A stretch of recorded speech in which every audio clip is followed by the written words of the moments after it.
What if faith wasn't blind? What if one religion actually dared you to test it and backed that challenge with evidence? Islam does exactly that. The Quran doesn't ask for belief without proof. It asks you to examine, question, and verify.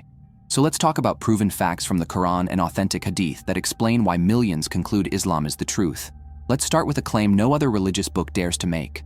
The Quran declares that it will be perfectly preserved, not spiritually, not in meaning, but word for word. 1400 years later, the Quran recited in Africa is identical to the one recited in Asia, Europe, or America. The earliest manuscripts match what is memorized today by millions, including children.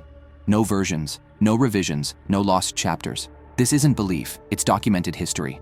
Ask yourself, how often does a book survive unchanged for over a millennium, without an institution controlling it? Now here's where it gets uncomfortable. The Quran retells stories also found in the Bible, but quietly corrects historical mistakes. In the story of Joseph, the Quran never calls the ruler of Egypt Pharaoh. It calls him king. Why does that matter? Because Egypt only used the title Pharaoh centuries later, but when Moses appears, the Quran suddenly uses Pharaoh exactly when history says the title existed.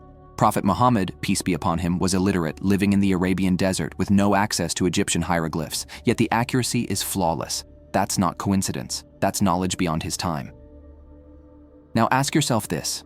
What happens when a book written in the 7th century talks about science and never gets it wrong? The Quran describes human development in precise stages, long before microscopes existed. It describes mountains as pegs, stabilizing the earth, something modern geology later confirmed. It speaks of barriers between bodies of fresh and salt water that meet but do not instantly mix, something oceanography only discovered recently.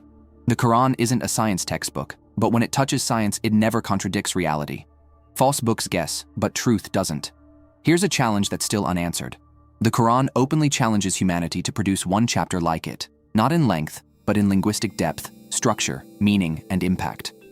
14 centuries later, Arabic linguists, Muslim and non-Muslim, agree the Quran does not fit poetry, prose, or any known human category. People tried, they failed. Because this challenge isn't emotional, it's intellectual. What if someone told you the future and got it right? Authentic hadith record prophecies from Prophet Muhammad, peace be upon him, that describe today with eerie accuracy. Bedouins competing in tall buildings, widespread moral confusion, interest becoming unavoidable, time feeling like it's speeding up, truth becoming blurred. These weren't vague predictions, they are our daily headlines. Now ask the most important question. Who was Prophet Muhammad, peace be upon him? Before prophethood, even his enemies called him the truthful, the trustworthy. He gained no wealth, no throne, no comfort. Instead, he faced persecution, exile, hunger, and war. Liars retreat when life gets hard. He never did, and he never changed his message. Finally, Islam's concept of God, one, eternal, not human, not born, doesn't die, needs nothing, no contradictions, no intermediaries, just clarity. When people say Islam is simple, they don't mean shallow, they mean consistent. Islam doesn't demand blind faith. It presents preservation, accuracy, challenge, fulfilled prophecy, and reason. People aren't converting because it's popular.